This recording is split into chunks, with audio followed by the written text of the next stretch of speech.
How you doing? I am Zach. And I'm Tim. We are 50% of the band Rise Against from Chicago. We've been around for 25 years, and we've been playing Germany for all of those years. We have incredible fans here in this country, incredible fans around the world. We play, I don't know, aggressive punk and rock.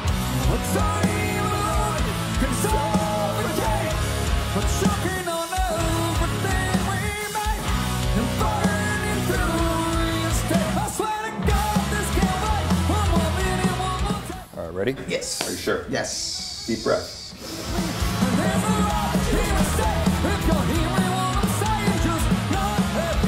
That's a good place to start. All right, Let's go ahead and we'll start there. Oh. Ooh, the Salad Day 7-inch. That's pretty cool. Go. What's so cool about this is that we sat on this porch in this picture. This is the Discord House in Washington, D.C. This record is so important to this band. This band made me want to play music.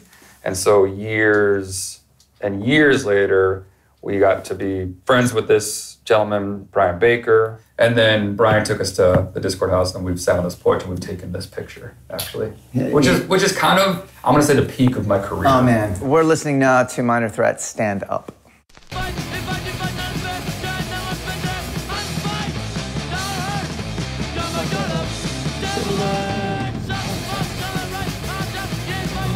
He jams so many words. He really does. He's saying something's fucked up, something's not right. I came to have a good time and you came to fight. And he turns it into like 2 or 3 syllables. It's like HR. Yeah, yeah.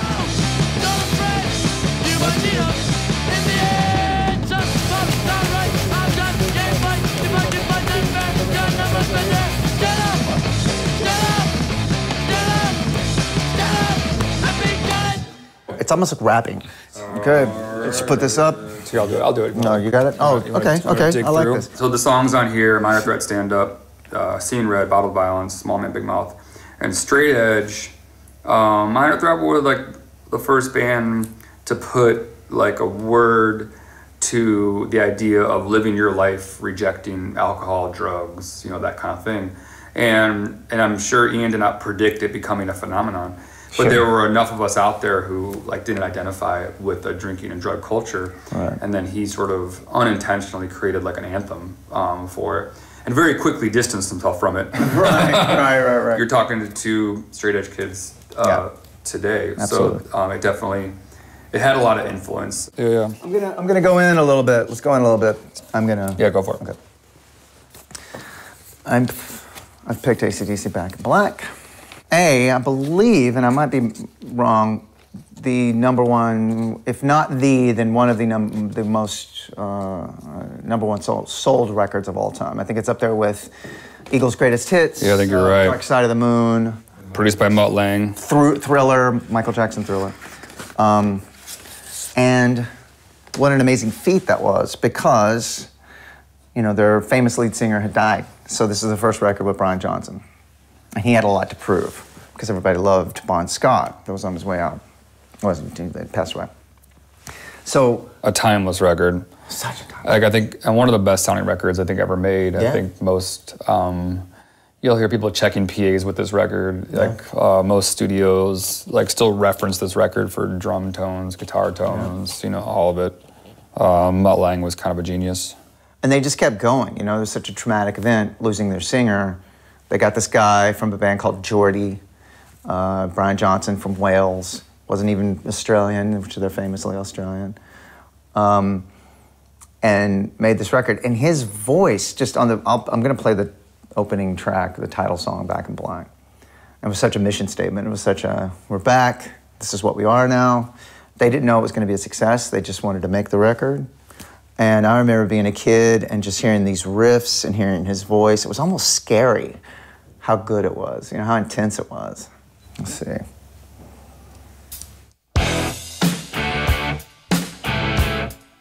He said when he went to the start of the vocal, even he was like, you know, like, whoa. And everybody in the studio was like, holy fuck.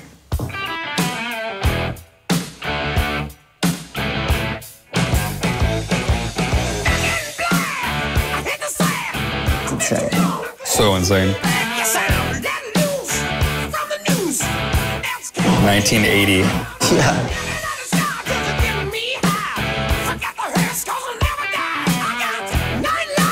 What a fucking riff, too, man.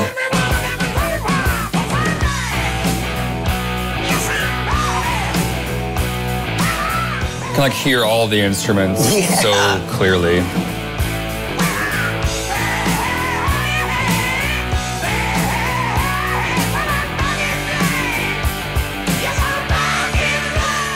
They didn't expect it to be as successful as it was. And so I've always just been so inspired by that. Look at us, we're going through. Oh, Bikini Kill, the singles. One of the first, if not the most influential riot girl band from the Pacific Northwest. It was Kill Rock Stars, though this is Bikini Kill Records. I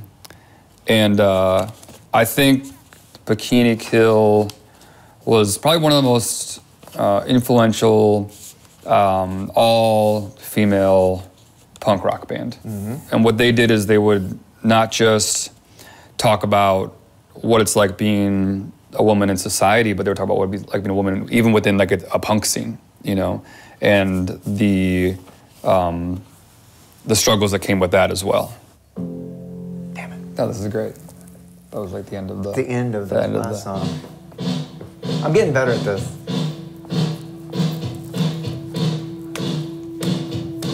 I don't know if this is the right speed. Oh. Hang on. It says 45 RPM on the thing. Yeah. But it's a folding track. Oh. Yeah, you're right. Yeah. Okay. Here we go. All right, take two. Try that again. Mm-hmm. I got another chance to try. All right, this will be Rebel Girl by Bikini Kill. Yeah. Good. Nice work.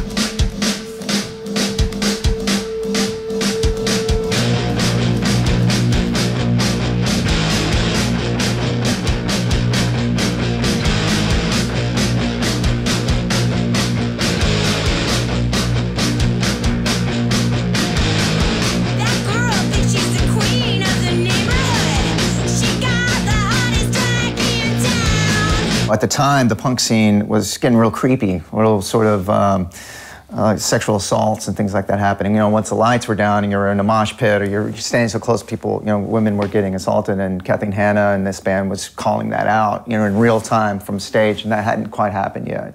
And since then, you know, that needed to happen. There needed to be somebody pointing that out. I think when Bikini Kill happened, it sort of like, it allowed a lot, it empowered a lot of women in the punk scene to assert themselves and say, we belong here, we belong up front, we belong in the pit, we belong dancing, we belong on stage, we don't belong in the background, you know?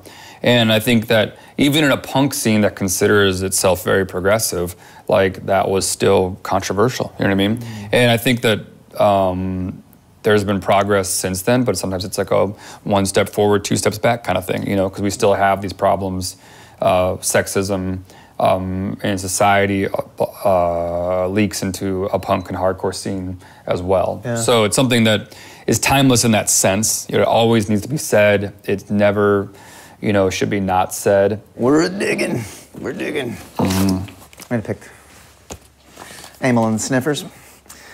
Cartoon Darkness, which is such a great name. We recently made their acquaintance. We played a festival in Brazil, and they were lovely. Lovely.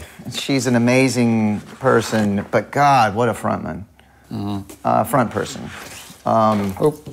Wow. I feel like in an era where the rock star, the classic, you know, that classic term of rock star is sort of gone the way of the buffalo. You have somebody like her that's just larger than life, you know, made of that stuff. And we need that, I believe. Yeah. I believe we need that nowadays. And man, she just, you know, she'll just go on and she has everybody in the palm of her hand.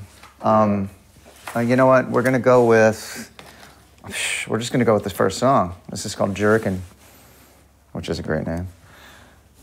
And probably somewhere in the lineage of like something Bikini Kill started. Absolutely. You know, one could argue. Absolutely.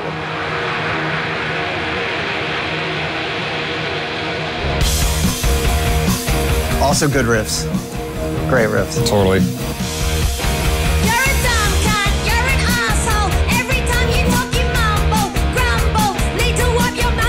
The first lyric was, "You're a dumb cunt, you're an asshole." I love it when somebody sings with their accent too. You know what I mean? Like, you can tell she's from Australia. You are ugly all day, I am hot always.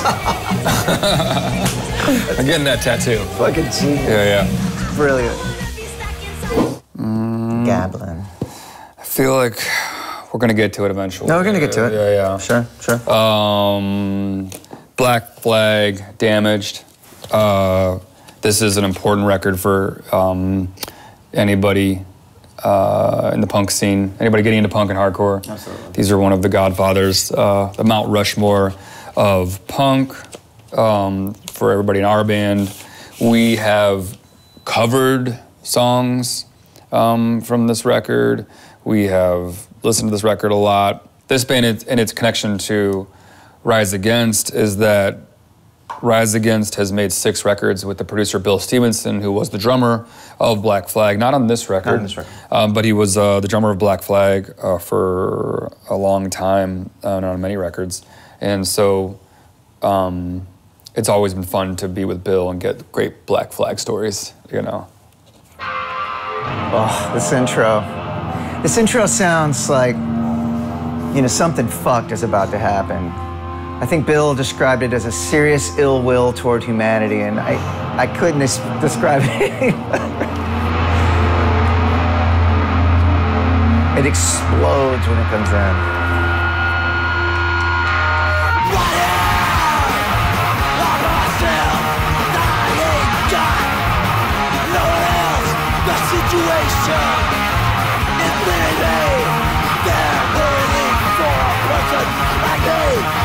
It's gonna hold me, passion. Can't make me, passion's gonna hold me, passion's gonna kill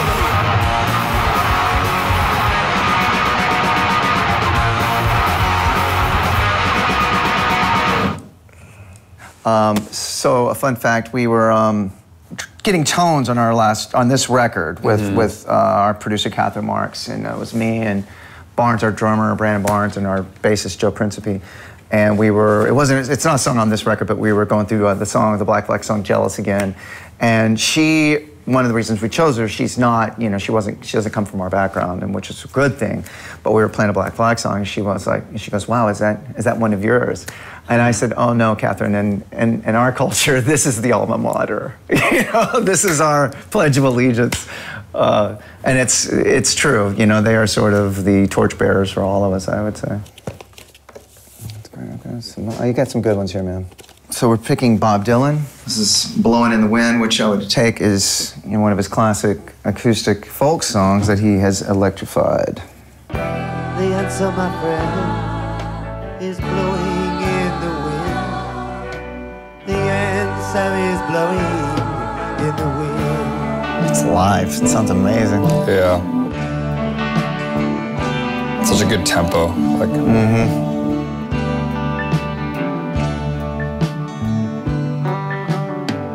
I got into Dylan late, and then I really started to appreciate, you know, him as an artist, for sure, like someone who was constantly changing what he was doing, even like listening to this version, yeah. You know what I mean? Like, he's purposely fucked with it, you know what I mean? Like, giving you a different, and this was in 1978, he was already fucking with it. Sure. And then he would go on to fuck with it even more.